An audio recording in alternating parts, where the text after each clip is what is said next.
नमस्ते। सगरमाथा विशेष कार्यक्रमको प्रत्यक्ष प्रसारणमा यहाँलाई स्वागत छ। म विनोद त्रिपाठी। चुनाव अगाडि जुन दलको जुन स्थान थियो, चुनाव पछाडि खास गरी ठुला 3 दलको स्थान स्थिर बनाइदिएको छ।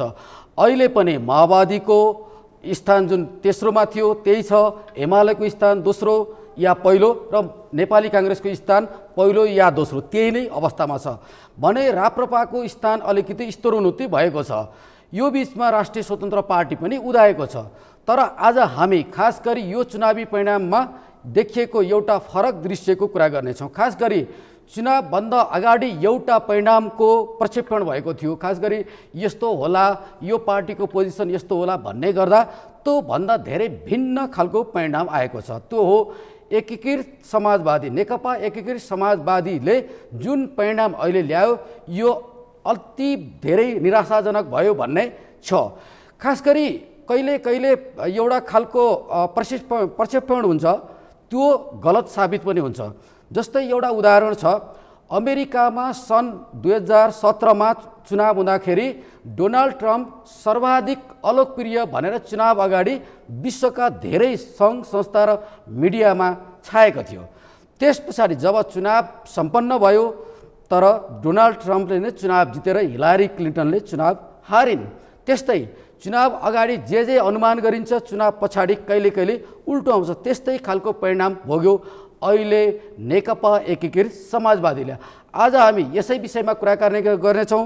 नेकपा एकीकृत समाजवादीका एकजना युवा नेतालाई हामीले निमन्त्रणा गरेका छौँ। उहाँ हुनुहुन्छ शङ्कर भण्डारी।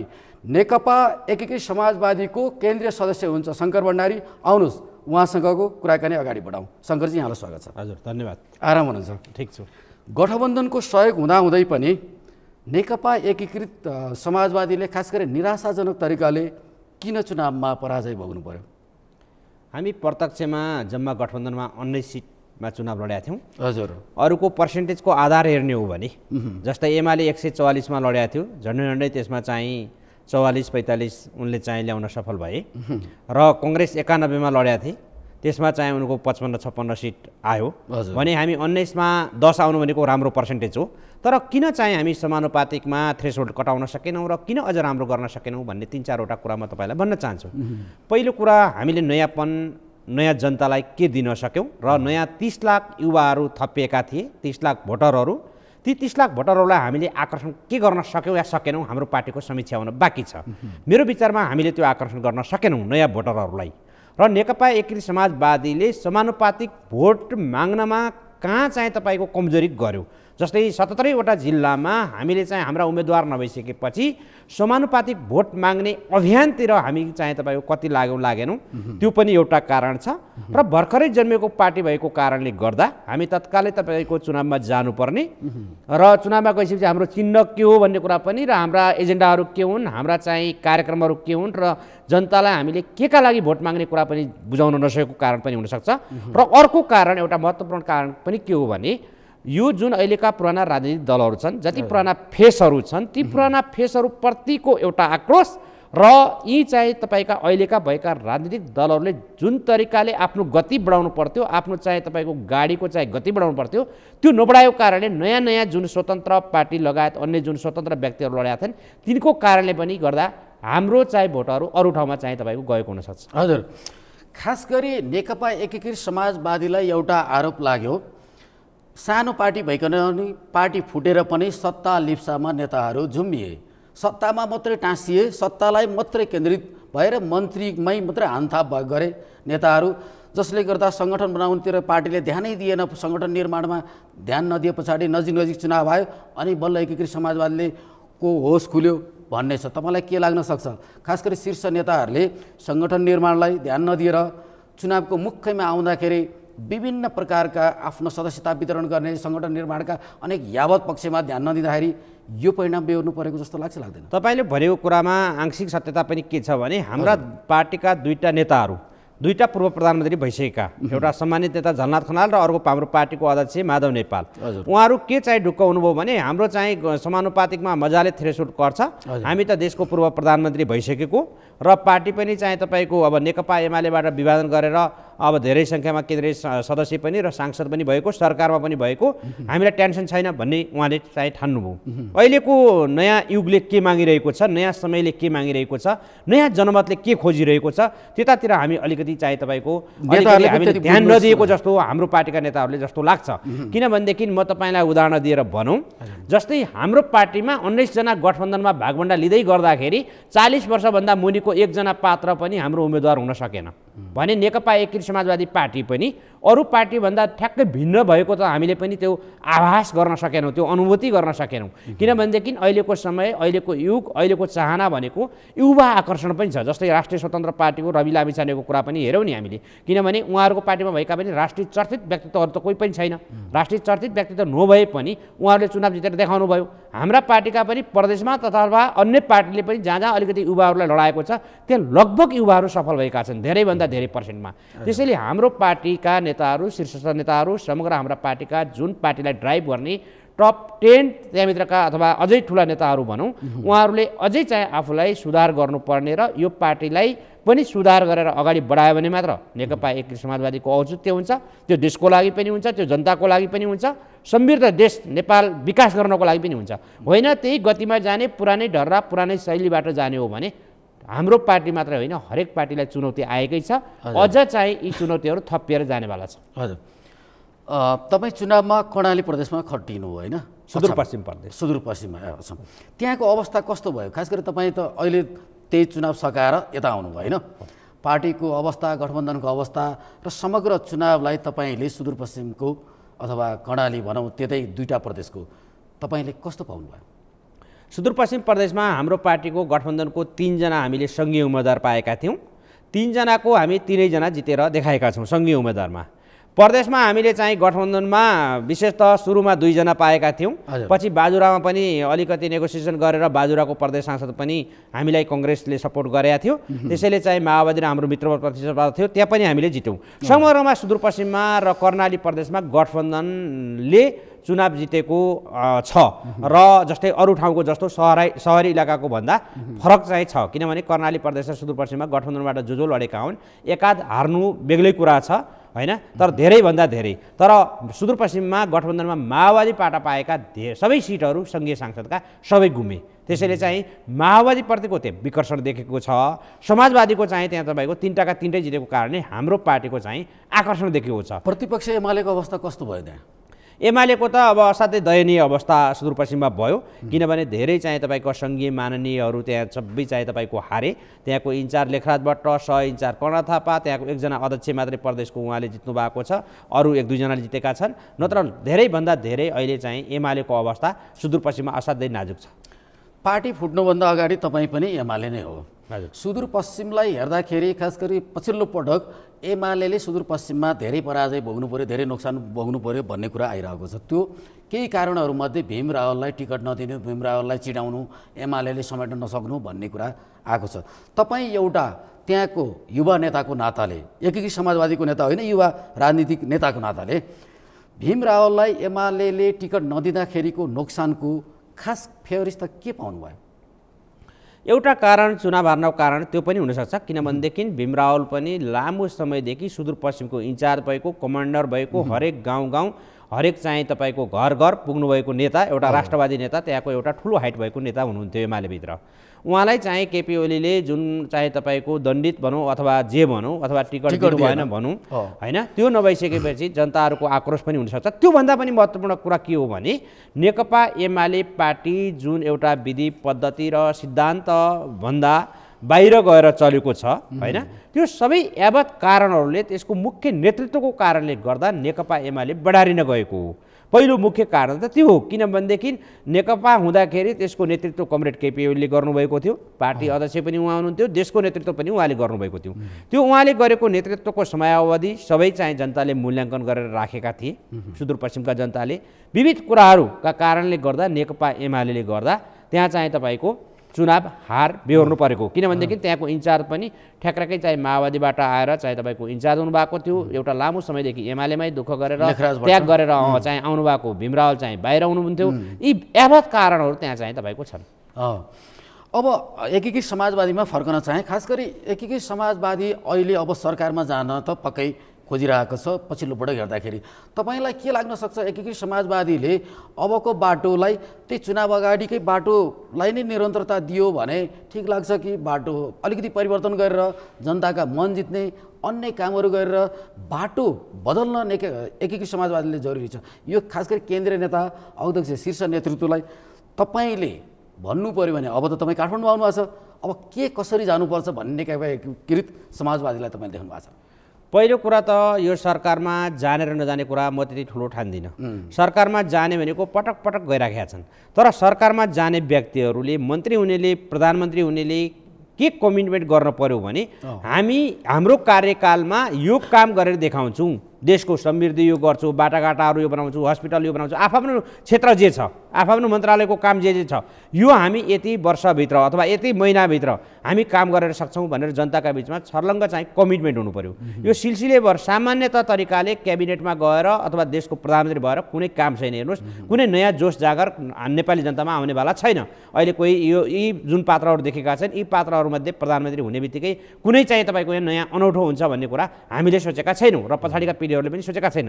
त्यसैले हाम्रो पार्टीले पनि के गर्नु पर्यो भने, यदि हाम्रो पार्टी सरकारमा नै जाने हो भने पनि सङ्घीय सरकारमा कतिवटा मन्त्री पाउला, धेरै मन्त्री पाउनेवाला छैन।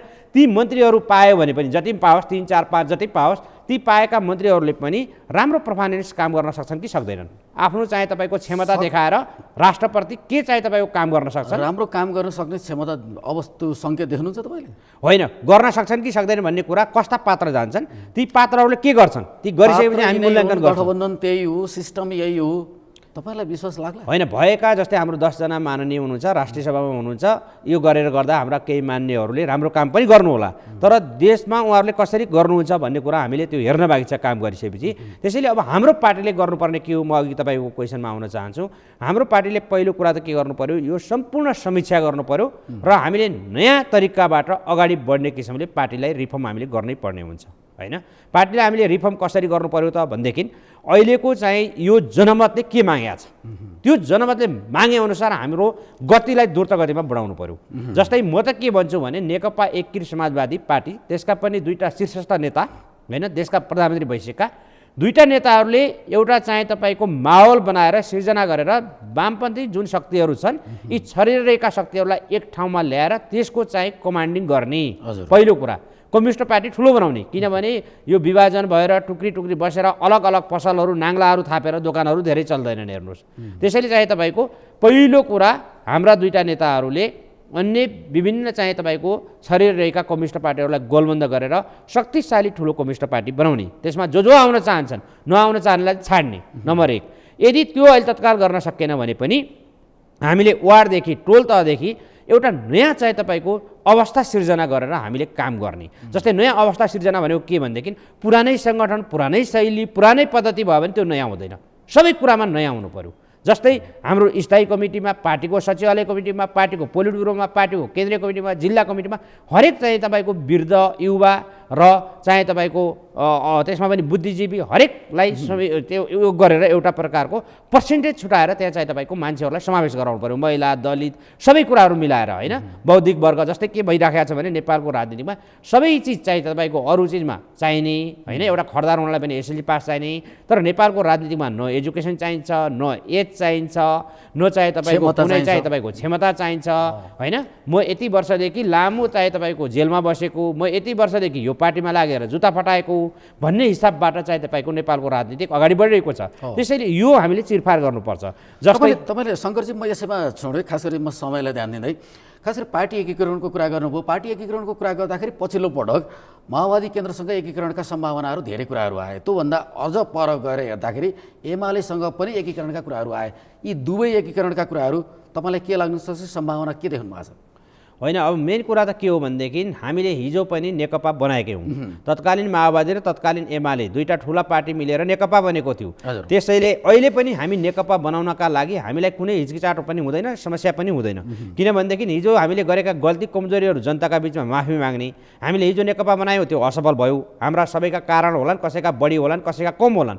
अब चाहिँ हामी यसलाई सुधार गरेर लैजान्छौँ, अब राम्रो बनाउँछौँ भनेर कमिटमेन्ट गर्ने, अझ आशा जगाउने जनताका बिचमा। त्यसैले माओवादीसँग पनि हामीले डायलग गर्ने, गर्ने। अब एमालेको नेतृत्वसँग त अहिले डायलग गर्ने अझै परिवेश बनिसकेका छैन, तर नेपालको राजनीतिक यस्तो हो कि यो रातको 12 बजे पनि फ्याट्टै अर्को निर्णय हुने अवस्थाको चाहिँ हाम्रो त्यो बानी परेको छ। त्यसैले चाहिँ हामीले नेकपा एमालेसँग पनि कुरा गर्नलाई कुनै अप्ठ्यारो छैन, कुरा गर्न सकिन्छ। हाम्रा शीर्षस्थ नेताहरूले पनि गर्ने, नेकपा एमालेका नेताहरूले पनि गर्ने, कतिपयले गरि पनि राखेका छन्। त्यसैले चाहिँ माओवादी लगायत अन्य विभिन्न विप्लवदेखि लिएर अन्य विभिन्न टुक्रा मुक्रामा मालेदेखि लिएर धेरै पार्टीहरू छन् नि, यी सबैलाई चाहिँ गोलबन्द गर्ने किसिमले मैले अघि पनि तपाईँलाई भने हाम्रो पार्टीले त्यसको चाहिँ जिम्मेवारी लिएर त्यसको चाहिँ लिडरसिप नेतृत्व गरेर अगाडि बढ्दा अझ सुनमा सुगन्ध हुन्छ। एमाले एकीकृत समाजवादीसँग एकीकरण गर्ने तपाईँलाई आशा लाग्छ लाग्दैन? खास गरी एमालेको अध्यक्ष अब केपी ओलीलाई एकछिन छोडौँ, अरू नेताहरूले तपाईँहरूका नेताहरूसँग एकीकरणका कुराहरू अब मिलेर जाउँ भन्ने कुराहरूमा साँच्ची नै हृदयदेखि नै भने जस्तो लाग्छ लाग्दैन? जसरी अस्ति सुभाष नेमाङले एउटा केही कुराहरू ल्याउनु भएको थियो, अब मिलौँ, अब एकीकरण गरौँ भन्नुभएको थियो। तपाईँलाई लाग्न सक्छ सिङ्गो एमालेको टिम एकीकृत समाजवादीसँग एकीकरण गर्न हृदयदेखि चाहन्छ इमान्दारपूर्वक?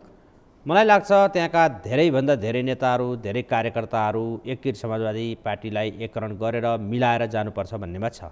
मुख्य समस्या भने त्यहाँको नेतृत्व पार्टी अध्यक्षमा हो। किनभनेदेखि पार्टी अध्यक्ष यस्तो चाहे तपाईँको नेतृत्व भएर आइदिनु भयो, तपाईँलाई म सुनाउँ, एकातिर वामदेव गौतमलाई सक्नुभयो, अर्कातिर भीमरावलाई सक्नुभयो, अर्कातिर घनश्याम भूषाललाई सक्नुभयो। सबै आफ्नो पार्टीभित्र लामो समयदेखि दुःख त्याग गरेका, लामो सङ्घर्ष गरेर त्यो पार्टी निर्माण गरेका सबै नेताहरूलाई सक्दिनु भयो। यद्यपि नेकपा एकीकृत समाजवादी पार्टी खोल्ने कारण पनि बनाइदिनु भयो। एकातिर अर्कोतिर चाहिँ तपाईँको भर्खर जनयुद्धबाट आएको पार्टी प्रचण्डलाई पनि ल्याएर प्रचण्डको पनि कमान्डर बन्नुभएको थियो नि ओली, तर प्रचण्डलाई पनि धपाइदिनु भयो भने जुन नेकपा एमालेको अध्यक्ष हुनुहुन्छ, नेतृत्व हुनुहुन्छ, उहाँले यति सहजै यी सबैलाई गोलबन्द उहाँकै नेतृत्वमा हुन्छ भन्ने मलाई त लाग्दैन। कि त उहाँ चाहिँ तपाईँको पूर्ण रूपमा 100 डिग्री घुमे जस्तो घुम्न पर्छ। त्यसैले चाहिँ तपाईँको अन्य चाहिँ त्यहाँको तलका नेताहरू, दोस्रो तहका, तेस्रो तहका, तलसम्मका कार्यकर्ताहरूको सबैको शुभेच्छा चाहना चाहिँ पार्टी एकीकरण हुनुपर्छ भन्ने छ। हजुर, माओवादीसँगको एकीकरण अझ बढी धेरै चर्चामा आयो, एकीकरण भएरै जानुपर्छ भन्ने विषयमा देव गुरुङले पनि यो कुरा बाहिर ल्याउनु भएको छ, जुन माओवादी केन्द्रको महासचिव हुनुहुन्छ। अरू नेताहरूले पनि अब एकीकृत समाजवादीलाई समेट्नै पर्छ, माधव नेपाललाई नेता बानेरै जानुपर्छ भन्ने कुरा उहाँहरूको अलि बढी जोड बलका साथ आइरहेको छ। तपाईँलाई के लाग्न सक्छ, साँच्चै नै माओवादी केन्द्रसँगको एकीकरण सम्भावना एकदम बढी सम्भावना देख्नुहुन्छ? हाम्रो पार्टीभित्र गाईगो यस्ता कुरा त आइराखेका छन्। चुनावभन्दा अगाडि पनि चाहिँ एउटा समिति बनाएर जाने कि भन्ने थियो, तर आधिकारिक रूपमा कुनै मिटिङमा अहिलेसम्म माओवादीसँग हामी एलायन्स गरेर एकीकरण गरेर जाने भन्ने छैन। त्यसैले चाहिँ तपाईँको हाम्रो पार्टीभित्र पनि आफ्ना नेताहरूको आफ्ना विचार छन्। जस्तै अस्ति मुकुन्द नेउपानेले कुनै पनि हालतमा माओवादीसँग एकता गर्नुहुन्न भन्ने छ। अब कतिपय कुरामा पार्टी अध्यक्षले अस्ति पनि मैले एउटा टेलिभिजनमा अन्तर्वार्ता सुनेको थिएँ, उहाँले चाहिँ अब हिजोको नेकपा बनाउन सकिने हो भने सबै चाहिँ कम्युनिस्टहरूलाई गोलबन्द गरेर माओवादीसँग एकीकरण पनि गर्न सकिन्छ, त्यो ठुलो कुरा छैन। तर माओवादीले चाहिँ तपाईँको त्यो नाम पनि फेर्नु पर्यो, त्यो चिन्ह पनि भएन, हिजोको नेकपालाई आधार मानेर जान सकिन्छ भन्ने कुरा छ। अब नेपालको राजनीतिकमा सबै कम्युनिस्ट पार्टीहरूलाई मिलाएर जान सकिने एउटा आधार रहन्छ, एमाले विहीनको पनि, र पछि गएर एउटा वातावरण बनिसकेपछि एमालेसँग पनि चाहिँ तपाईँको एकीकरण हुनसक्छ। हजुर, खास गरी शङ्करजी तपाईँ एकीकृत समाजवादीको केन्द्रीय सदस्य हुनुहुन्छ, युवा हुनुहुन्छ, जुवार हुनुहुन्छ, नयाँ सोचका साथ आउनुभएको छ। पछिल्लो पटक कम्युनिस्ट नेताहरूले एउटा भन्ने गरेको छन्, अब हामीले कम्युनिस्ट नामलाई नै परिवर्तन गर्नुपर्छ र हाम्रो समाजवादी यात्रालाई जारी राख्नुपर्छ, नाममा परिवर्तन गर्नुपर्छ भन्ने कुराहरू आइरहेका छन्। त्यो सबैभन्दा पहिला यो विषयमा ल्याएको डाक्टर बाबुराम भट्टराईले, अहिले वामदेव गौतमले पनि हामीसँगको कुराकानीमा नाम परिवर्तन गरेर कम्युनिस्टलाई नै नाम परिवर्तन गरेर फेरबदल गरेर नयाँ नामबाट जानुपर्ने छ भन्ने कुराहरू बताउनु भएको छ। अन्य नेताहरूले पनि यो कुराहरू भन्नुभएको छ र त्यसलाई एकीकृत ढङ्गले खास गरी समाजवादी यात्रामा कम्युनिस्टहरूलाई विश्वको राजनीतिक परिवेश अनुसार लानुपर्छ भन्ने कुराहरू आइरहेछ। तपाईँलाई के लाग्न सक्छ, साँच्चै नै अबको एकीकरणको कुराहरू आयो? जसरी एकीकरण तपाईँले भन्नुभयो साना सबै कम्युनिस्ट पार्टीहरूलाई जुटाउँदै जाँदा त एउटा एकीकरणमा नामको कुरा त आइहाल्छ। सबैको नामलाई हटाएर कम्युनिस्ट पार्टीको नामै हटाएर अर्को नयाँ नामबाट जाने सम्भावना कतिको देख्नुहुन्छ? नामलाई असाध्यै चाहिँ तपाईँको अब एकीकरण हुने कन्डिसनमा नामैमा झुन्डेर नामैमा विवाद गरेर त्यो पनि महत्त्व त बनाउँछन्, त्यसलाई आधार त बनाउँछन्, तर त्यसलाई नै नामकै कारणले चाहिँ तपाईँको एकीकरण हुन लागेका साना साना सङ्गठनहरू, अरू विभिन्न कम्युनिस्ट पार्टीहरू, यी सबै नामकै कारणले रोकियो भने त बेग्लै कुरा हो। नाम र चिन्हमै भने बेग्लै कुरा हो। तर हामीले ठुलो छाती बनाएर हामीले नयाँ एउटा शक्तिशाली पार्टी, कम्युनिस्ट पार्टी होइन, किनभने सबै कम्युनिस्ट ब्याकग्राउन्डका नेता कार्यकर्ता भइसक्यो, स्वतः कम्युनिस्ट पार्टी भयो, नाम जे राख्दा पनि समाजवादी राख्दा पनि हुन्छ, युनिफाइड केही राख्दा हुन्छ हैन, नाम जे राखे पनि मुख्यतः हाम्रो पार्टी निर्माण गरिसकेपछि हाम्रो चाहना के हो त? देशलाई हामीले समृद्धि कसरी बनाउन सक्छौँ, देशको विकासलाई हामीले कसरी चाहिँ तपाईँको द्रुत गतिमा हाम्रो त्यो बन्ने पार्टीले लैजान सक्छ। मेन कुरा त देश हो नि, राष्ट्र हो नि, राष्ट्रभन्दा माथि त पार्टी पनि हुँदैन हैन। त्यसैले राष्ट्र बनाउने कुरामा चाहिँ तपाईँको सबै चाहिँ तपाईँको पार्टीलाई कसरी नामाङ्करण गरेर हुन्छ, कसरी युनिफाइड गरेर हुन्छ, त्यसै अनुसार हामी अगाडि बढ्नुपर्ने हुन्छ। हजुर, खास गरी अहिले अब प्रधानमन्त्रीको कुरा नि आएको छ, तपाईँलाई थाहा छ गठबन्धनभित्रबाटै प्रधानमन्त्रीका कुरामा अनेक खालका आशंकाहरू पनि आछन्। खास गरी कङ्ग्रेसभित्रमा धेरै व्यक्तिहरू प्रधानमन्त्रीको दावेदार भएको हुनाले पनि माओवादी केन्द्रका अध्यक्ष पुष्पकमल प्रचण्डले प्रधानमन्त्रीको दावी गर्दै गर्दा एकीकृत समाजवादीका अध्यक्ष माधव नेपालले प्रधानमन्त्रीमा दावी गर्नु चाहिँ गर्नुहुन्न। यी कसैले पनि दावी गर्नु हुँदैन, यिनले दावी गरेर राष्ट्रलाई के फाइदा हुन्छ? यी सबै टेस्टेड अनुहार हुन्, यिनलाई चाहिँ हामीले अब प्रधानमन्त्री हुनबाट वञ्चित गर्नुपर्छ। किनभनेदेखि हरेक पार्टीभित्र हरेक चाहिँ युवा नेताहरूले बोल्नुपर्ने हुन्छ, हरेक तपाईँको चाहिँ सचेत नागरिकले बोल्नुपर्ने हुन्छ। नयाँ प्रधानमन्त्री चाहिन्छ। यी के को लागि प्रधानमन्त्री हुने? यिनले चाहिँ तपाईँको प्रधानमन्त्री चलाइसकेका छन्। त्यसैले चाहिँ तपाईँको के हो भनेदेखि अब हुने प्रधानमन्त्रीले म यो राष्ट्रका लागि यो गर्छु, जनताका लागि यो गर्छु, मेरो भिजन यो हो, 5 वर्षसम्मको मेरो प्लान यो हो, म साँच्चीकै यो राष्ट्रको कायापलट गर्छु, जो कि हाम्रा दिन दाडै चाहिँ तपाईँको हजारौँ मान्छेहरू चाहिँ तपाईँको विदेश एउटा खाडी मुलुकमा भौतारेर जानुपर्ने अवस्थाको अन्त्य गर्छु, सीतामल नपाएर मरेका बिरामीहरूको उपचार गर्छु, खानेपानी शुद्ध नपाएकाहरूलाई पानी खुवाउँछु। सामान्य कुरा त गरौँ, हामी यहाँ ठुला ठुला अहिले मेगा प्रोजेक्ट ल्याउँछु भन्ने कुरा छाडिदिनुहोस् हैन। तर यति कमिटमेन्ट गर्ने प्रधानमन्त्री हामीलाई चाहिएको छ, जो कि रोजगार, स्वास्थ्य, शिक्षा। तपाईँले भने जस्तै तपाईँको विचारमै भन्नु पर्दाखेरि खास गरी कङ्ग्रेसभित्र गगन थापाको कुराहरू आइरहेछ, युवा प्रधानमन्त्री बन्नुपर्छ भन्ने अन्य पार्टीमा पनि केही बहसहरू सुरु भएको छन्। तपाईँलाई लाग्न सक्छ यी पुराना अब खास गरी प्रधानमन्त्री भइसकेकाहरू हटेर भोलि गगन थापालाई प्रधानमन्त्री बन्नको लागि प्रस्ताव आयो त उहाँ चाहिँ संसदीय दलको नेतामा पास हुनुभयो भनेदेखि एकीकृत समाजवादीबाट हार्दिकतापूर्वक गगन थापालाई प्रधानमन्त्री मान्न तयार हुन्छ एकीकृत समाजवादी? यो त मेरो व्यक्तिगत विचार हो। मेरो पार्टीले के निर्णय गर्छ त्यो पार्टीको निर्णय आफ्नो ठाउँमा छ। मैले तपाईँसँग अहिले व्यक्तिगत कुरा आफ्नो व्यक्तिगत विचार गरिरहेको छु। त्यसैले चाहिँ मेरो आवाज के हो भने, मेरो आवाज मैले के बोलिरहेको हो भने अहिले चाहिँ तपाईँको यी जति पनि प्रधानमन्त्री भए, किनभनेदेखि हामी सानो एउटा चिया पसलमा बस्दा चिया खाँदा पनि हामी त्यो बुढा मान्छेहरूको आवाज पनि सुन्छौँ, भर्खरै चाहिँ पढ्दै गरेको भाइ बहिनीहरूको आवाज पनि हामी सुन्छौँ, त्यो भौतारिरहेको टन्टलापुर घाममा बसेको चाहिँ तपाईँको काम गरिरहेको भेडा चराइरहेको नेपालीको आवाज पनि हामी सुन्छौँ, बुद्धिजीवी चाहिँ तपाईँको कलेजमा पढाउने प्रोफेसरहरूदेखि लिएर विभिन्न बुद्धिजीवी ब्युरोक्र्याटहरूका पनि हामी कुराकानी सुन्छौँ। र उहाँले पनि उहाँ सबैले भन्ने गरेको आवाज के हो भने अब यी सबै पार्टीभित्र भएका वृद्ध बुढाहरूलाई हामीले घरमा सुताउनुपर्छ र यो देश बनाउने जिम्मा नयाँ युवालाई दिनुपर्छ। नयाँ भिजन भएको नयाँ व्यक्ति अहिलेसम्म टेस्टेड नभएको केही परिवर्तन गर्छ कि अति भइसक्यो बा धेरै भइसक्यो हामीले अब कति कुर्ने भनेर चाहिँ आवाज तपाईले आफ्नै पार्टीभित्र किन उठाउनुहुन्न शङ्करजी? होइन, हामीले हाम्रो पार्टीभित्र मजाले आवाज उठाउँछु आफ्ना बोल्ने फर्महरूमा, किनभने यस्तो चाहिँ तपाईँको राष्ट्रिय लेभलको टेलिभिजन जो हजारौँ लाखौँ मान्छेहरू हाम्रो आवाजहरू सुन्छन्, हाम्रा पार्टीका नेताहरूले पनि यहाँ हाम्रा आवाजहरू सुन्छन् भने यति खुल्ला तरिकाले बोल्ने मान्छे एउटा पार्टीको केन्द्रीय कमिटीको बैठकमा होइन सीमित मान्छेका बिचमा नउठाउने त कुरै भएन। त्यसैले हरेक पार्टीभित्र यस्ता आवाजहरू बुलन्द गर्नुपर्छ र हामीले उठाउनुपर्छ। किनभनेदेखि हाम्रो देश भनेको धेरै चाहिँ तपाईँको असाध्यै चाहिँ तपाईँको सङ्कट अवस्थामा छ। हेर्नुहोस्, किन यो जहिले पनि चाहिँ तपाईँको अविकसित अवस्थामै रहने, भ्यागुताको गतिमा चाहिँ विकास हुने होइन, अहिले पनि यो चाहिँ तपाईँको सानातिना समस्याहरू पनि समाधान नहुने, यी कुराहरूले हामीलाई साह्रै पिरोलिरहेको छ। हेर्नुहोस्, म किनभनेदेखि संसारका धेरै राष्ट्रहरू मैले आफ्ना प्रत्यक्ष आँखाले घुमेर मैले हेरेको छु, त्यहाँको विकास पनि हेरेको छु, अनुभव पनि गरेको छु। म अहिले एउटा राजनीति शास्त्रको विद्यार्थी भएको कारणले गर्दा नेपालको राजनीतिकलाई सफा नगरिकन अब हाम्रो देश बन्ने अवस्था छैन। हेर्नुहोस्, त्यसैले अहिले भएका जुन टेस्टेड प्रधानमन्त्री छन् नि, जस्तै मैले मेरै पार्टीको अध्यक्ष प्रधानमन्त्री हुनुपर्छ भनेर डिफेन्स गर्दा पनि अहिलेका जनताहरूले अहिलेको नयाँ पिँढीले नमान्ने अवस्था आइसक्यो। यो कस्तो मूर्ख रहेछ भनेर उल्टो यहाँ मलाई चाहिँ तपाईँको अहिले यहाँ तपाईँको फेसबुक लाइभमा चाहिँ तपाईँको गाली गर्छन्। त्यसैले पनि हामीले अब जनताको आवाज नहो चाहिँ तपाईँको यी मतदाताहरूको आवाज र समग्र राष्ट्रको आवाज बोलेन भने सबै पार्टीहरूमा उस्तै हालत हुन्छ। हेर्नुहोस्, एकदम शङ्करजी साह्रै राम्रो कुरा गर्नुभयो। खास गरी पछिल्लो पटक जुन प्रधानमन्त्री हुँदै आउनुभयो, जुन पार्टीका प्रधानमन्त्री हुनुभयो, सेवा प्रवाहमा खास गरी जनताको सेवाको लागि काम हेर्दाखेरि एउटै लयमा छन्, एउटै बाटोमा छन्, एउटै शैलीमा छन्। चाहे हिजो ए भयो, आज बी भयो, पर्सि सी होला, भनौँ न यिनै पात्र भयो भने सेवा प्रवाहमा जबसम्म ध्यान दिँदैन तबसम्म जनताले अब पत्याउँदैनन्। अब गफले होइन, खास गरी उसलाई जब हामीले मौका दियौँ, जब काम गरेन अर्कोलाई मौका दिनुपर्छ भन्ने जुन जनताको आवाज तपाईँले बोल्नुभयो, यो कुरा अत्यन्त सान्दर्भिक छ। यसैमा जोडेर म तपाईँलाई फेरि प्रश्न गरेँ, खास गरी एकीकृत समाजवादीले आफ्नो यो कार्यशैलीको सम्पूर्ण परिवर्तन गर्नको लागि अब तपाईँहरूको केन्द्रीय कमिटीको बैठक बस्ला, तपाईँहरूको आवाज कति सशक्त भएर केन्द्रीय नेताहरूलाई, शीर्ष नेताहरूलाई घचघच्याउन तपाईँहरू अगाडि सर्नुहुन्छ? पहिलो त हाम्रो पार्टीमा अब जुन यो थ्रेसहोल्ड नकटिसकेपछि हजुर हाम्रा नेताहरू कसरी प्रस्तुत हुन्छन्? अझै दम्ब, अझै घमण्ड, अझै हामी चाहिँ हिजो यत्रो के अरे 20औँ 30औँ 50औँ वर्षदेखि चाहिँ लिडरसिप गरेर आएका, कम्युनिस्ट पार्टी चलाएर आएका भनेर अगाडि बढ्छन् कि आफूलाई सुधार गरेर समय अनुसार चेन्ज हुन्छन् त्यो हेर्न बाँकी छ। कसरी एजेन्डाहरू आउँछन्, कसरी कार्यक्रमहरू आउँछन्, त्यसको समीक्षा हामी राम्रोसँग गर्छौँ।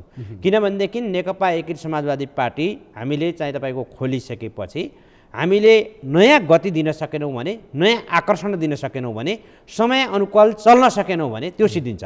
जस्तै कमल थापाले दम्ब गरे, घमण्ड गरे, नयाँ पार्टी खोल्न खोजे, उनी चाहिँ हराएर गए। तर राजेन्द्र लिङ्गदेनले केही नयाँ तपाईँको टिप्सहरू त दिन खोजे नि। उनको चाहिँ तपाईँको राप्रपा पार्टी पुरानो भए पनि, त्यो पार्टीमा विकर्षण भए पनि, एजेन्डा चाहिँ तपाईँको जनताका बिचमा राइजिङ नभए पनि, तर नयाँ नयाँ युवाहरू, नयाँ नयाँ आकर्षणहरू, नयाँ नयाँ अहिले नाराहरू ल्याएर एउटा तपाईँको जनतामा चाहिँ प्रभाव पार्न त खोजे नि। एक सिट आएको चाहिँ तपाईँको अहिले तपाईँको प्रत्यक्षमा 7 सिट जित्न सफल भएको छ होइन। त्यसैले चाहिँ तपाईँको के हो भनेदेखि यति चाहिँ तपाईँको द्रुत गतिमा राप्रपा जस्तो पुरानो पार्टी बढिया छ भने हामी त चाहिँ भएको पार्टी पनि पुरो हराएका छौँ। त्यसैले चाहिँ तपाईँको के हो भने हाम्रो पार्टीले पुरै रिफर्म गर्नुपर्छ। ती रिफर्म के आधारमा कसरी हामी अझ राम्रो बनाउन सक्छौँ ती आधारमा हामीले गहन छलफल गरेर अगाडि बढ्नुपर्छ। होइन अब पुरानै ढर्राबाट, पुरानै शैलीबाट, पुरानै गतिबाट अगाडि बढ्यौँ भने त मान्छेहरू चाहिँ तपाईँको नयाँ नयाँ चिज खोजिराखेका हुन्छन् भने पुरानो चिजमा अड्कदैन। शङ्करजी, म तपाईँलाई अन्तमा एउटा प्रश्न गरेँ। खास गरी यहाँका पार्टीका शीर्ष नेताहरू, सम्मानित नेता झलनाथ खनाल, उपमहासचिव जगन्नाथ कतिवटा मन्त्री भइसक्नुभयो कि रामकुमार झाँक्री लगायत यो चुनावमा हार्नुभयो। यो चुनावले एउटा खालको समानुपातिकको भोटले पनि तपाईँहरूको एउटा खालको राजनीतिमा एउटा स्थानलाई धेरै तल ल्याइदियो र तपाईँहरूलाई निराशाजनक अवस्थामा पनि पुर्याइरहेको छ। तपाईँलाई के लाग्न सक्छ यी यावत परिणामका बावजुद पनि शीर्ष नेताहरूले पश्चाताप बोध गरेर अलिकति फरक तरिका अपनाउने तपाईँले यो रिजल्ट आउँदै गर्दा नेताहरूबाट के सङ्केत पाउनु भएको छ? त्यस्तो अब बाहिरी प्रकट त नेताहरूले गरेको छैनन्, तर आफ्नो अन्तर्आत्मामा केही न केही प्रकट होला। किनभनेदेखि म तपाईँलाई भनौँ निरन्तर 48 सालदेखि आजसम्म आउँदै गर्दा चुनावै लड्ने हो भने त्यो क्षेत्रको विकास कति गर्यो त्यो जनताले त्यहाँको मूल्याङ्कन गर्ने हो। तर नयाँ त केही भएन। उही मान्छे आएछ, चुनाव लड्या छ, फेरि त्यही आएछ, रिपिट भएको छ, त्यही मन्त्री भएको छ, त्यही प्रधानमन्त्री भएको छ, त्यो ठाउँ जस्ताको तस्तै छ, त्यो गाउँ जस्ताको तस्तै छ, त्यहाँका दाजुभाइ जस्ताका तस्तै छन्। परिवर्तन त नेताको मात्रै भएको छ। त्यसैले एउटा कारण त्यो पनि हुनसक्छ।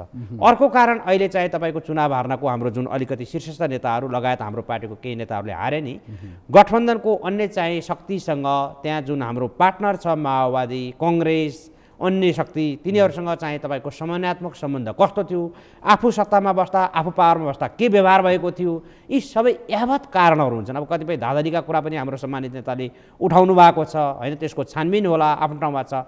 त्यसैले समग्रमा यी जे भए पनि हार र जित, एउटा चुनावमा हार र जित हुनु त्यति ठुलो कुरा होइन।